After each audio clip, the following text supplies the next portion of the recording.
Hey guys, welcome back to Optin influencers. आज की इस वीडियो में मैं आप लोगों को इंडिया के आने वाले क्रिप्टो बिल के बारे में कुछ डिस्कशन करेंगे।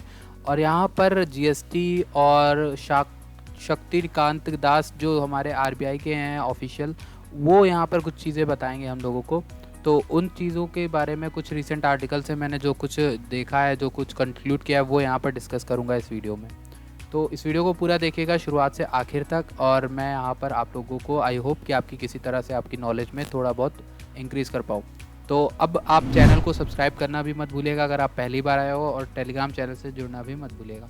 फिलहाल वीडियो के अंदर चलते हैं। Why India's crypto currency boom is problematic, ये एक तरह से पूरा कंसर्न दिखाया गया इस आर्टिकल के। अगर आप विजन में देखोगे, इंडिया ने 6.6 बिलियन डॉलर्स इन्वेस्ट कर रखे हैं क्रिप्टो करेंसीज में until May this year, as compare to around 923 million last April 2020 में। 923 मिलियन खाली इन्वेस्टेड थे।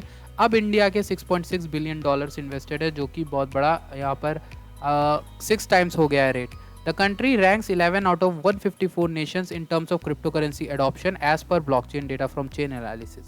चेन एनालिसिस की एक रिपोर्ट के में पता चला है कि रैंक इंडिया की 154 नेशंस में 11th है क्रिप्टो करेंसी ट्रेडिंग को लेकर, और जिस तरह से ग्रोथ हो रही है।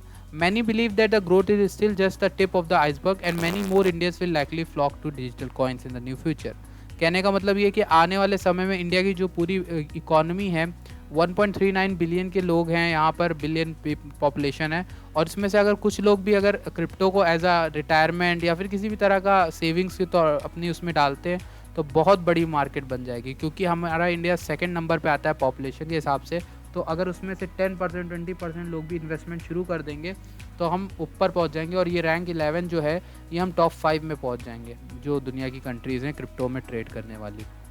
अगर हम देखें तो पॉपुलैरिटी क्रिप्टो करेंसीज को लेकर बहुत बढ़ गई है। रिजर्व बैंक ने 18 अप्रैल 2018 में बैन कर दिया था क्रिप्टो को। उसके बाद अभी मई में क्या हुआ कि कुछ पेटीएम वगैरह और वजीरेक्स के जितने इंटरमीडियरी थे, उन्होंने हटा दिया अपना सारा, मतलब कि अपना सपोर्ट हटा दिया। और क्यों हटाया? उन्होंने पिछले 2 साल पुराना जो सर्कुलर था उसको दिखा के कहने लगे कि आरबीआई ने मना कर दिया। ऐसा कुछ भी नहीं था। आरबीआई ने फिर अपनी सफाई दी 31 मई को, कहा कि ऐसा कुछ भी नहीं है, और पुराने आर्टिकल को दिखा के आप इन लोगों के लिए प्रॉब्लम ना खड़ी करें।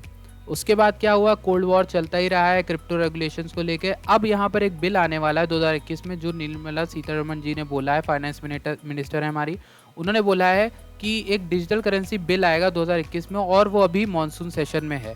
उस बिल में क्या डिस्कस किया जा रहा है कि क्रिप्टो करेंसीज को लेके मे बी, मोस्ट प्रोबेबली, जितना मैंने पढ़ा है और जितना समझ में आया, कि प्राइवेट क्रिप्टो करेंसीज जैसे कि इथेरियम, मोनेरो, जी कैश, जितनी भी प्राइवेट हैं, मोस्टली प्राइवेट ही हैं, और उन सबको पूरी तरह से बंद कर दिया जाएगा, बैन कर दिया जाएगा इंडिया में।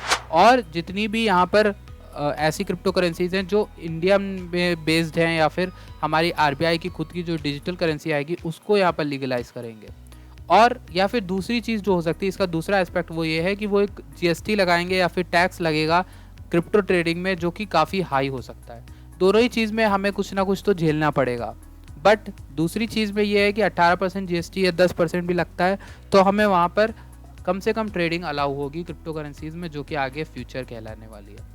निश्चय शेट्टी जी ने भी यहाँ पर कंसर्न अपना बताया है कि कुछ गलत लोग आ रहे हैं, लेकिन उसके बावजूद हमारे जो इंडियन क्रिप्टो एक्सचेंजेस हैं, वो पूरा का पूरा यहाँ पर लेते हैं डेटा, यानी कि केवाईसी करवाते हैं, सब आधार कार्ड से लिंक्ड होते हैं अकाउंट्स। तो कोई भी दिक्कत ऐसी आने वाली नहीं है जो गवर्नमेंट बता रही है कि मनी लॉन्ड्रिंग के लिए यूज़ हो जाएगा वजीरेक्स या फिर बाइनेंस यूज़ हो जाता है, गलत कामों के लिए यूज़ होते हैं। तो ऐसा कुछ भी नहीं है। और अगर मैं आपको नॉलेज के लिए बता दूं तो यूएस डॉलर दुनिया की सबसे बड़ी वो करेंसी है जिसमें सबसे ज़्यादा इलीगल एक्टिविटीज़ होती हैं। Plugging gaps in GST was not a revolving expedition, Nirmala Sitharaman ji ने कहा है यहाँ पर। और इसमें डेटा दिया गया है कि जीएसटी से कितना फ़ायदा हुआ है जीएसटी लाने से, और कितना जीएसटी लग सकता है चीज़ों पे। तो इसको छोड़िए, ये बात मैं आपको बताता हूँ। Shaktikanta Das voices major concerns about crypto currency, ये पुराना आर्टिकल है जिसमें बोला था इन्होंने, आरबीआई के ऑफिशियल है जो, we have certain major concerns about crypto currencies. और इन्होंने बोला कि जिस तरह से गलत तरीक़ों से यूज़ होता है, हम इसको पूरी तरह से रेगुलेट करने वाले हैं। और बोला भी ये भी था कि I want to make clear that blockchain technology is different. Blockchain technology तो एक ऐसी टेक्नोलॉजी है जिसका यूज़ हम ज़रूर करेंगे, पर क्रिप्टो में ट्रेडिंग हम नहीं होने दे सकते, क्योंकि वो फाइनेंशियल स्टेबिलिटी के एंगल को एक्सप्लॉइट कर देगा, मतलब चेंज कर देगा, लोगों के प्रॉब्लम खड़ी हो जाएगी, गवर्नमेंट के लिए मोस्ट प्रोबेबली प्रॉब्लम खड़ी हो जाएगी आरबीआई के लिए रेगुलेट करना कि फाइनेंस पे कितना पैसा कंट्री में घूम रहा है, कितना पैसा लोगों के हाथ में है, कितना लोगों के वॉलेट में है, तो उसको रेगुलेट करना बहुत मुश्किल हो जाएगा। और इस तरह से कंपनी एक जो कंट्री है वो क्रैश में आ सकती है, एक अच्छा क्रैश देख सकती है, तो इकोनॉमी फेल हो जाएगी अगर ध्यान नहीं रह दे पाए इस चीज़ में। तो ये तो रिसेंटली अभी आया है, आपको पता होगा जो टैक्स इम्प्लीकेशंस वगैरह होने वाली हैं और वगैरह वगैरह जो भी चीज़ें हैं वो सब आपको देखने को मिल जाएंगी आने वाले समय में। एंड मेन चीज़ तो ये देख सकते हो crypto currency know the tax implication क्या है। तो इसमें रिपोर्ट में यहाँ पर देखिए, अगर मैं आपको नीचे ले आऊँ तो इसमें टैक्स इम्प्लीकेशंस को लेके बात हुई है। और यहाँ पर देखिए RBI has not yet granted bitcoin और any other crypto currency exchange as the legal status of legal tender in India. Hence there are no clear rules or guidelines defining taxability. अभी तक कोई भी टैक्स को लेकर यहाँ पर कोई भी चीज़, कोई भी रूल, कोई भी लॉ नहीं आया कंसर्न, तो क्योंकि अभी यही डिसाइड हो रहा है इसको किस क्लास में डाला जाएगा एसेट की। However, it is not a good idea to skip paying taxes on profits from the sale of cryptocurrencies.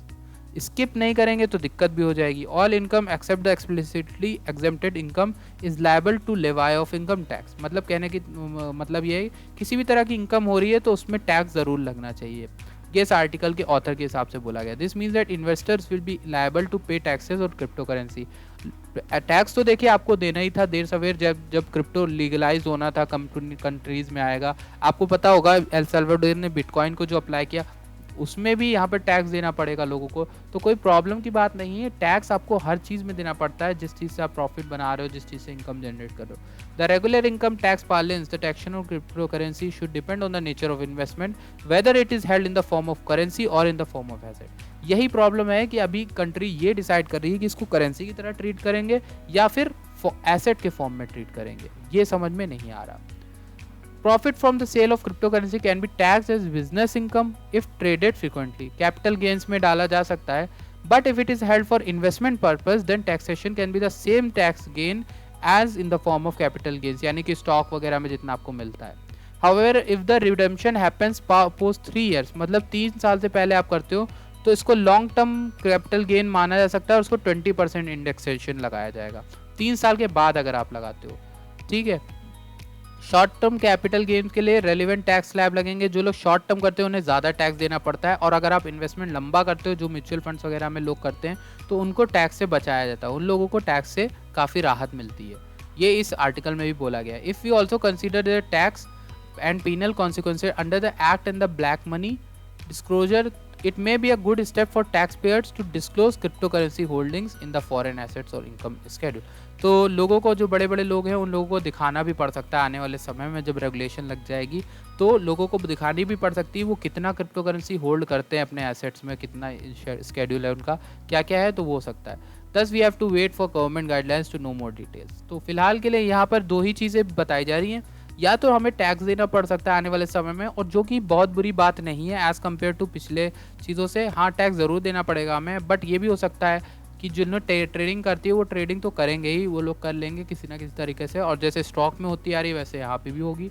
And दूसरी चीज़ ये है, अगर बैन होती हैं प्राइवेट क्रिप्टो करेंसीज तो हमें एक लॉक इन पीरियड मिलेगा, एग्जिट करने का पीरियड मिलेगा, उस दौरान हो सकता है। अब कुछ लोग कहेंगे उस दौरान मार्केट गिर जाएगी, अगर ये न्यूज़ आएगी मार्केट गिरेगी तो उसमें हम इतना बड़ा तो नहीं झेलेंगे जितना हमें बैन होने पे होगा, तो कुछ तो पैसा हम अपना निकाल लेंगे।